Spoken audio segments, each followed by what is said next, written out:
Welcome to our CPT workshop, where we're going to talk about academic internships or off-campus employment for currently enrolled international students. I'm Sarah Brockmeyer, the Assistant Director of International Students and Scholars. In terms of this workshop, we will spend a little bit of time talking about F1 student immigration status and employment generally. And then we're going to talk specifically about the CPT process at Santa Clara and how you will engage in the process depending upon your major at Santa Clara. So just a reminder, and you probably remember this from your international student welcome, but as an F1 student, just a reminder that you're here on a student visa. And so all of the rules that you have to follow, all of the limitations and exceptions that you are required to be aware of, those derive from the fact that you are a student, and the government thinks of you primarily as a student, as somebody who studies and goes to class and does homework and takes tests, but not somebody who's here in the US to work. And it's really important to understand that because there's a lot of scrutiny, a lot of government review and oversight of F1 student employment. And so it's really important to know that you're here as a student and the government thinks of you as a student. What you are required to do, and this is true even if you are authorized to work, you are required to be a full-time enrolled student. And that's going to be 8 units at the graduate level or 12 units at the undergraduate level. And that is every single term, with very few exceptions that require written permission from our office.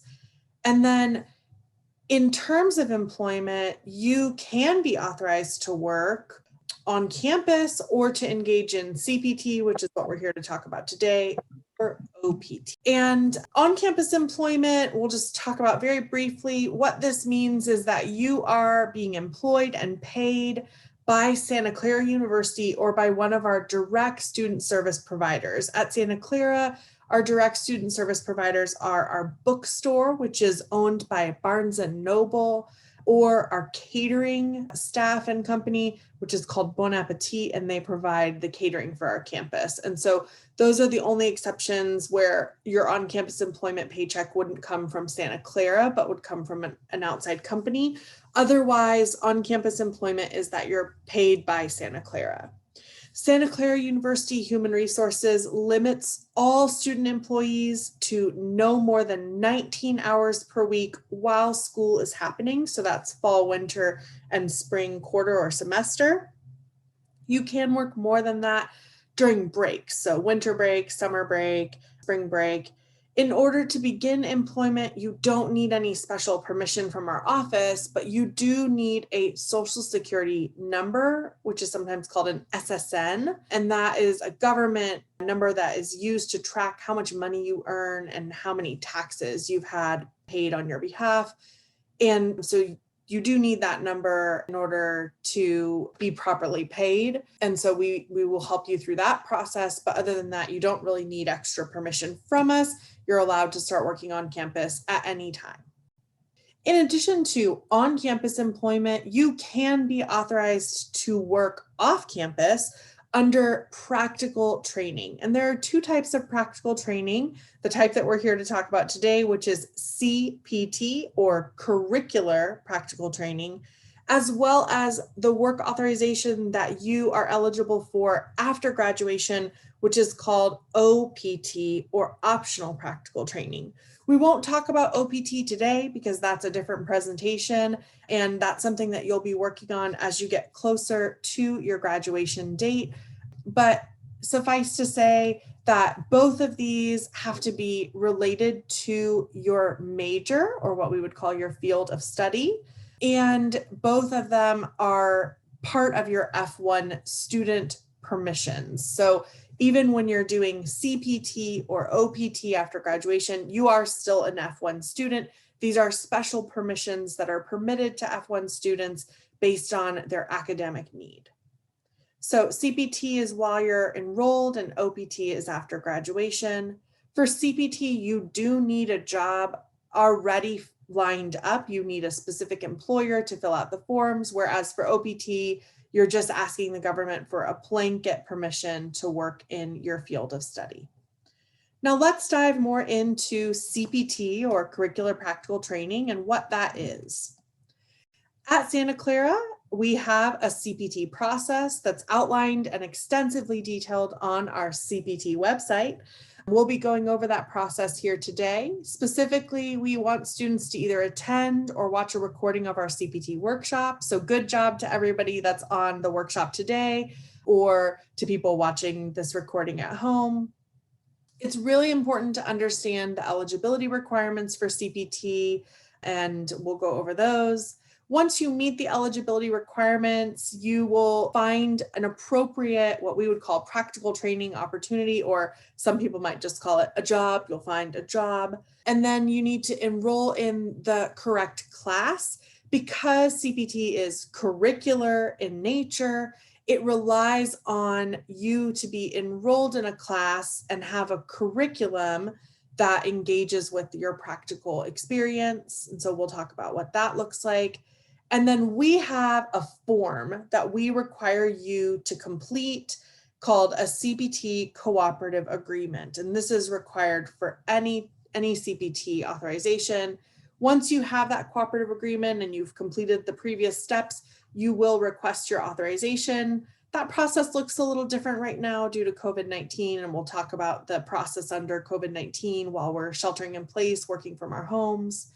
And then once you submit your request to our office, you will get a brand new I-20 that will have CPT authorization on page 2. Let's dig in a little deeper. In order to be eligible for CPT, you must be in valid F1 status. This means that you cannot have a pending change of status application. You cannot be outside of the US, never have come into the US in F1 status. You need to be here in the US in F1 status. And this is most of our students, but obviously we do have students that are studying right now while they're outside of the US. In addition to needing to be in F1 status for this F1 benefit, you must have completed 1 full year of full-time enrollment. And what that looks like is 3 consecutive quarters or 2 semesters of full-time enrollment in your academic program. We do not count enrollment that was done at a different school. We do not count enrollment that was done in a different academic program. So if you change your majors or you change your academic level at Santa Clara, and we cannot count time spent studying while you're outside of the US, not in F1 status. So if you're a brand new student and this is your first quarter and you're starting your program online outside of the US because of COVID, your time outside of the US is not counting towards that 1 year or 3 consecutive quarters of full-time enrollment. If you are in the US and you're in a different immigration status and you've filed to change your immigration status or plan to change your immigration status a little later by going for visa stamping, the time that you're in the US studying full-time while in a different immigration status does count towards that consecutive year of enrollment. And this is a pretty complex point, and so I'm definitely happy to answer questions about this as we get to the question and answer session.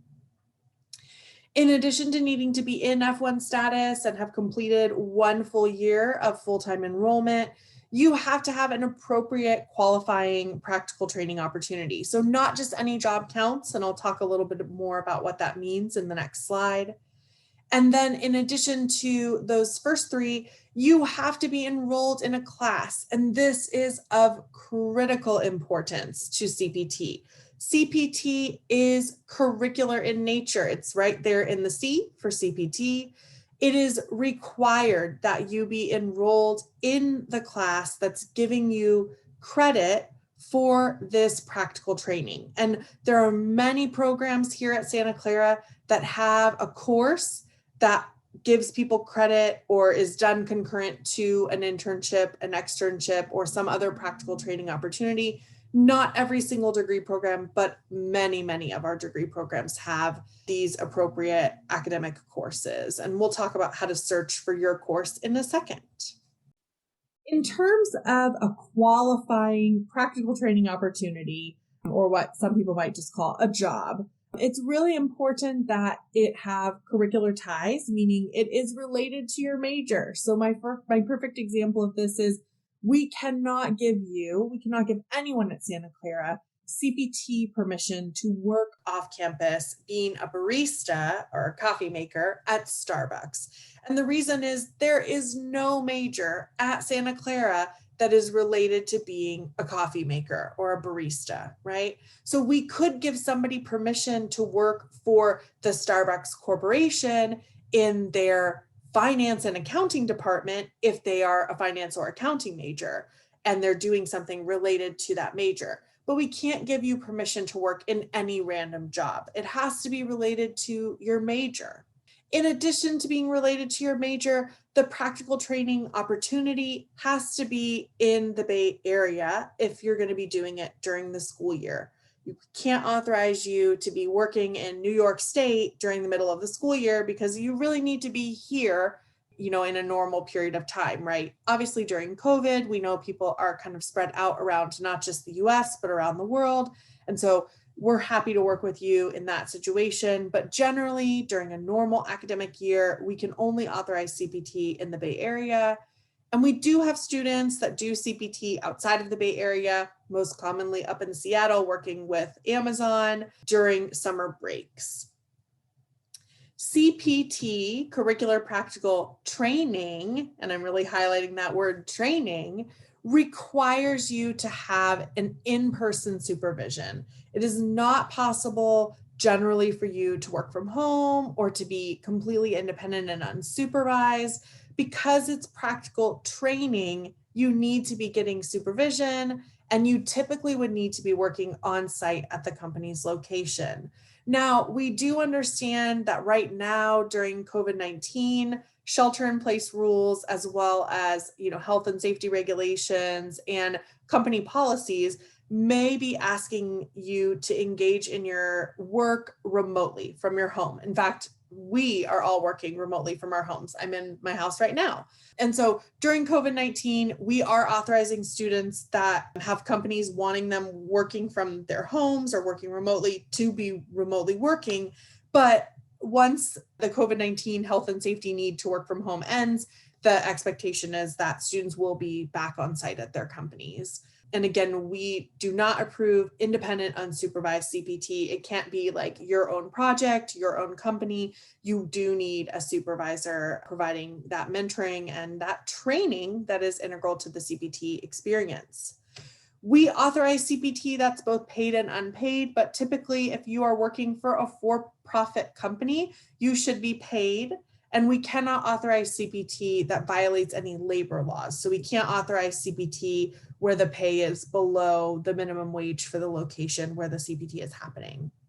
And then we do occasionally have students that have multiple job offers, multiple internship offers, and we would definitely encourage you to work with the Career Center in your area to understand the best way to decide between multiple offers at once and make sure that you're doing that in a way that is professional and not kind of burning bridges by accepting one offer and then reneging and accepting a different offer instead, for example.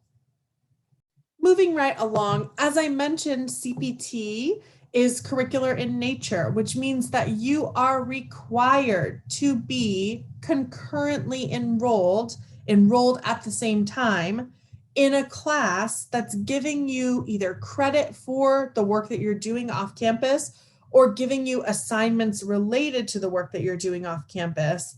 It is mandatory. This is part of the regulations around CPT. There are no exceptions for this, and it is so, so important. Virtually all academic programs at Santa Clara have a class like this. You may not have heard of it yet, but almost every program has it. And we have a list of CPT classes by major. And so what I'm going to do now is I'm going to pop out of my presentation and I'm going to go ahead and show you where to find that list on our website. If you go to scu.edu/CPT for Curricular Practical Training, that will take you to our CPT website. Ta-da! On our CPT website, there are some navigation links to help you.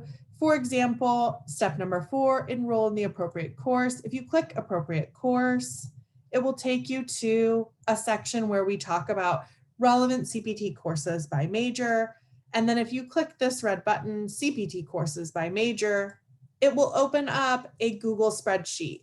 You must be logged into your SCU login, your SCU Google account in order to access this, but you can go ahead and search it. I always like to use Control F, which brings up a search box, and you can type in your major. For example, information systems. We can see that there's an accounting and information systems at the bachelor's level, as well as a management information systems at the bachelor's level, and JDs related to information systems. And then more commonly, we see an MS in information systems, or the MSIS program. It lists the level as well as the classes that are required, right? So if we look at it, an MSIS major will be enrolled in either MSIS 2696 or MSIS 2697 in order to get CPT permission. This is true for all kinds of other majors. And so again, I would certainly encourage you to search for your major here and look at what class it is that you have to be enrolled in order to get permission for CPT. Back to our presentation.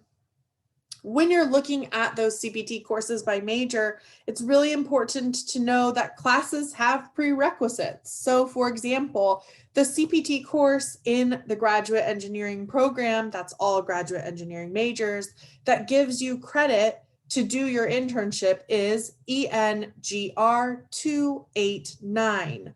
Well, in order to enroll in ENGR 289, engineering students must have previously passed ENGR 288. ENGR 288 is a prerequisite to enrolling in ENGR 289. This means that if you're planning to do your internship in the summer, you have to have previously passed that prerequisite course before the summer. So CPT classes do have prerequisites, and it's really important that you understand those to make sure that you're allowed to enroll in the CPT course at the time that you're doing your internship and requesting your permission for immigration authorization. If you have questions about prerequisites or how to enroll in your CPT course, you should contact your academic program or your academic advisor. If you have questions about the class assignments or how they'll be graded or how often the class meets, you should talk to the faculty member who's teaching the class. If you have general confusion or you're not sure what to do next, if your major or your program isn't on that list, definitely feel free to reach out to our office and we can touch base with you about your next steps. Once you've gone through the process of finding an appropriate academic training opportunity and enrolling in the CPT class, the next step is to fill out your CPT cooperative agreement. The first thing I'm going to do is show you what a cooperative agreement looks like so that you have a general idea of what I'm talking about. So again, we're going to go to scu.edu/CPT, which is our CPT website. And again, there's some navigation links that might be helpful to you. Complete your CPT cooperative agreement, or here, CPT cooperative agreement. And there's a whole section here where we have tips and tricks on how to appropriately fill out your cooperative agreement, right? So how do you fill out various sections on the cooperative agreement? But what we're talking about is this. I'm going to hit the button and we're going to pop open a PDF form that is the Santa Clara University CPT cooperative agreement. This is required, and you can see it's a fillable form. You would download it to your desktop and fill it out. I'll talk about some of the common issues that we see when I go back to the slides, but I do want to point out to you that there are 3 signatures that are required: your signature, the signature of an appropriate faculty member, and I'll talk a little bit about who signs for which programs, as well as the signature of your supervisor. And as I mentioned, you are required to have a supervisor. So going back to our slides and talking a little bit about common issues that we see, the CPT cooperative agreement is required. Everyone has to turn one in. If your company is refusing to fill out the cooperative agreement, please contact our office directly via email. We can only authorize students to engage in full-time, which is anything more than 20 hours a week, during the summer, or if you are in your final term and you have an approved reduced course load for less than half units.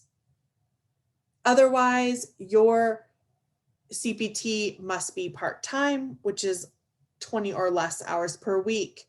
In general, during the academic term, you are not allowed to work more than 20 hours a week. So if you're working on campus and CPT at the same time, the total number of hours that you work in both jobs cannot be more than 20 hours. So you could do 5 hours a week on campus and 15 hours a week of CPT, or 10 hours a week on campus and 10 hours a week of CPT, for example. The start and end dates are always based on the academic terms, and I will go back to the website and show you how to look up the correct start and end dates for your CPT. The start date needs to be at least 2 business days after you request CPT during COVID-19. Usually we process CPT in real time during drop-in advising. You're in our office, and as long as the start date is tomorrow or later, we can authorize it. But since we're authorizing CPT now via email, we are asking for 2 business days in the future so that we have time to process your request.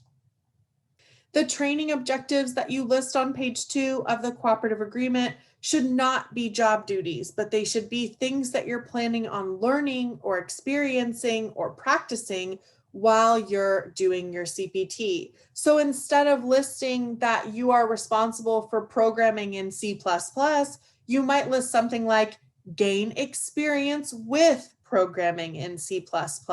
You can see what I did there. Take that job duty and turn it into a learning objective or something that you're going to be getting experience or practice with.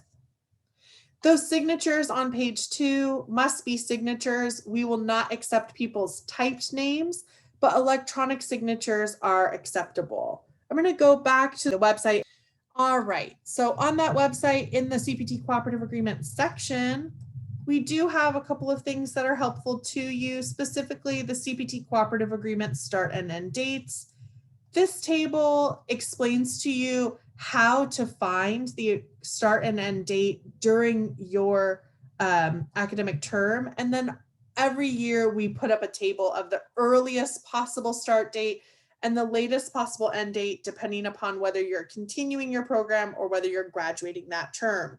So for example, if you want to do CPT in the winter quarter, the earliest possible start date is December 12th, which is the day after fall finals.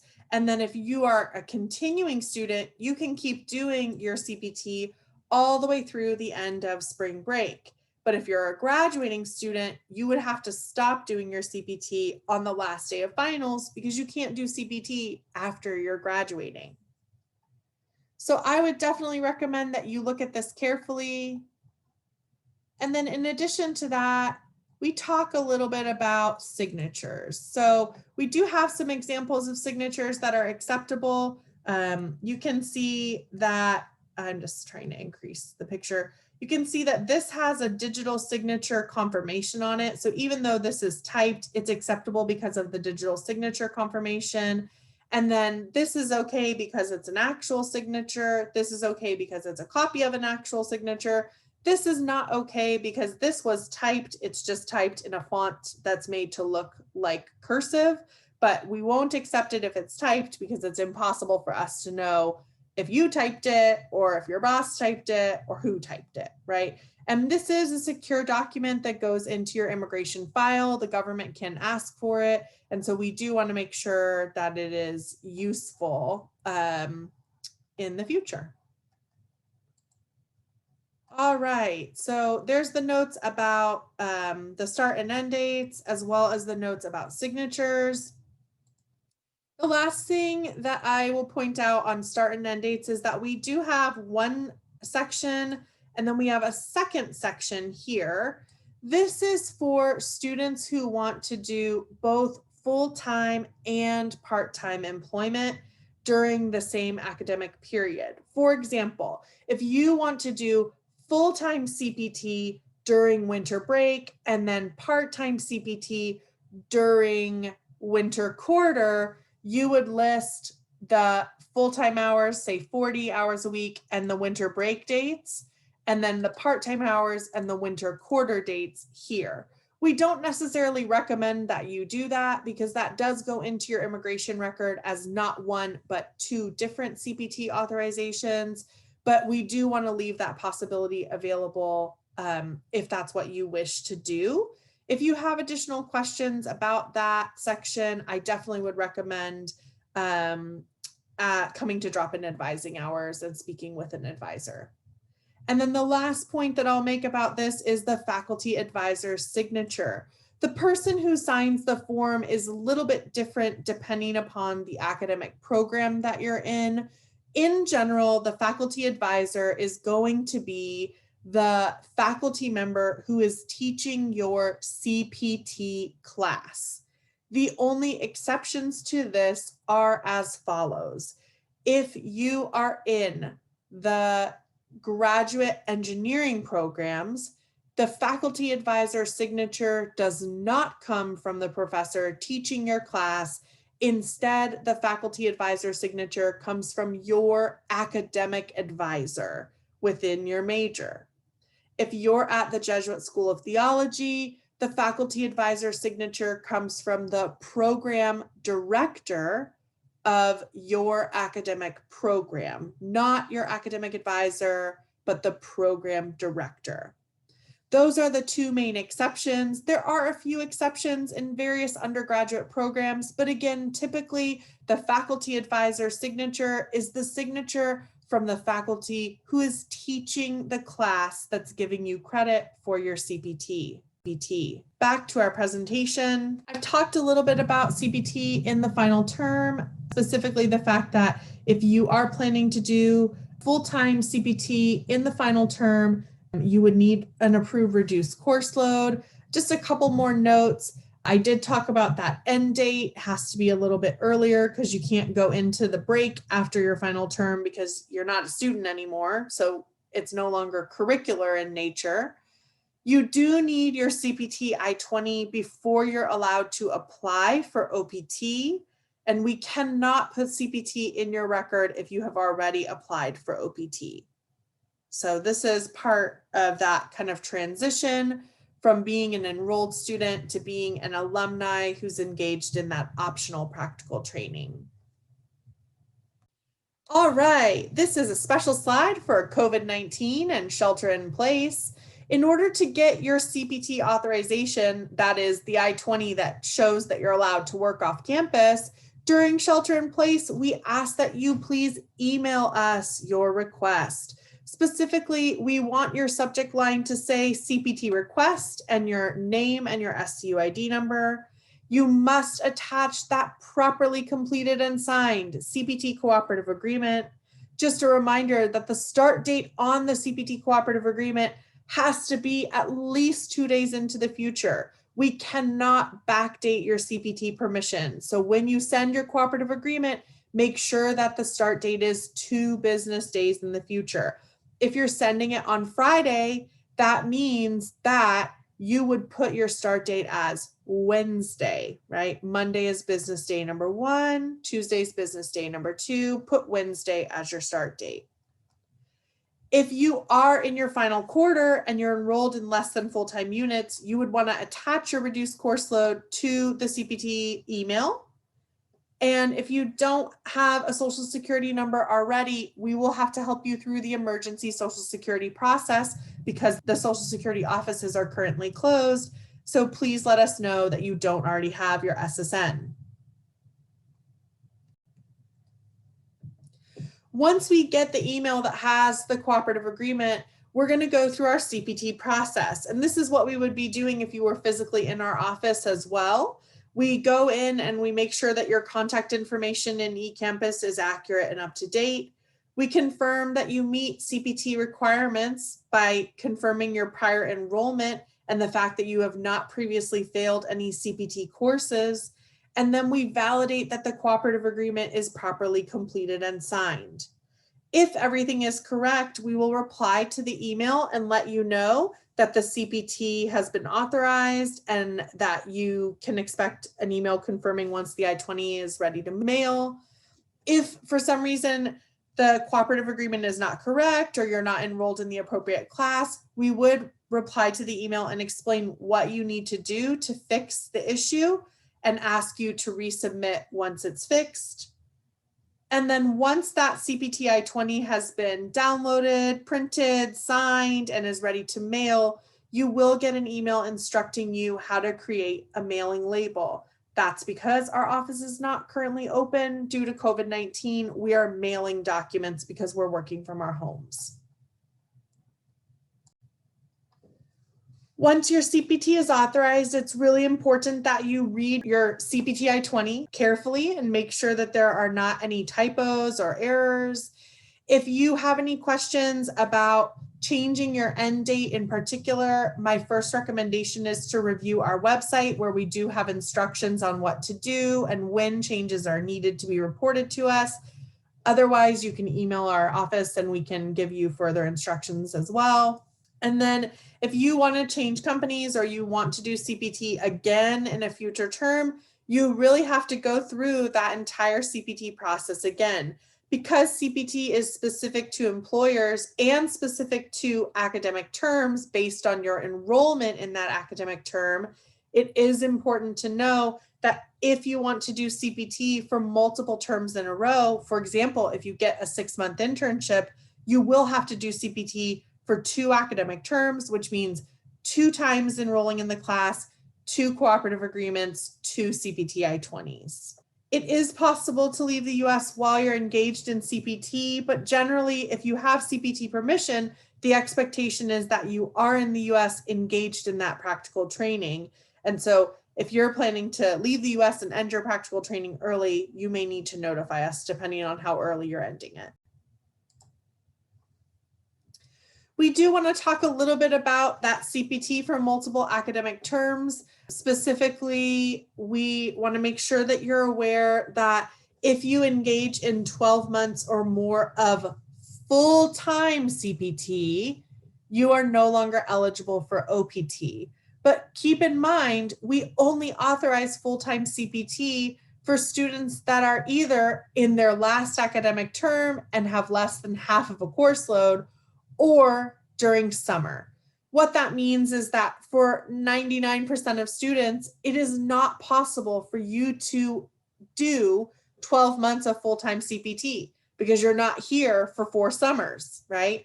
And so really it's only PhD students at Santa Clara that could possibly get anywhere close to this. And so for most students, this is not a risk. Your OPT is not impacted by your CPT in any way. However, if you do engage in CPT multiple times in a row, multiple academic terms, you may be at an increased risk for additional scrutiny on applications that you file in the future. For example, OPT, STEM OPT, work visas, or green card applications. If the government looks at your record and sees that you've done a lot of CPT, they may have questions about whether you were a bona fide student or whether you were just using the F1 student visa as a way to get around the work visa shortage.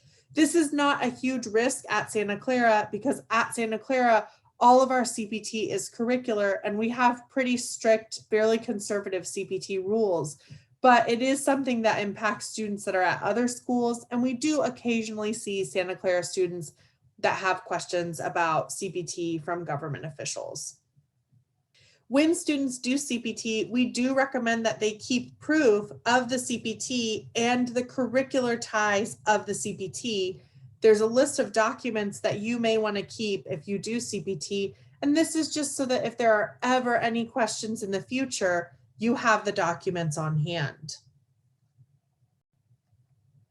All right, that wraps up my formal presentation.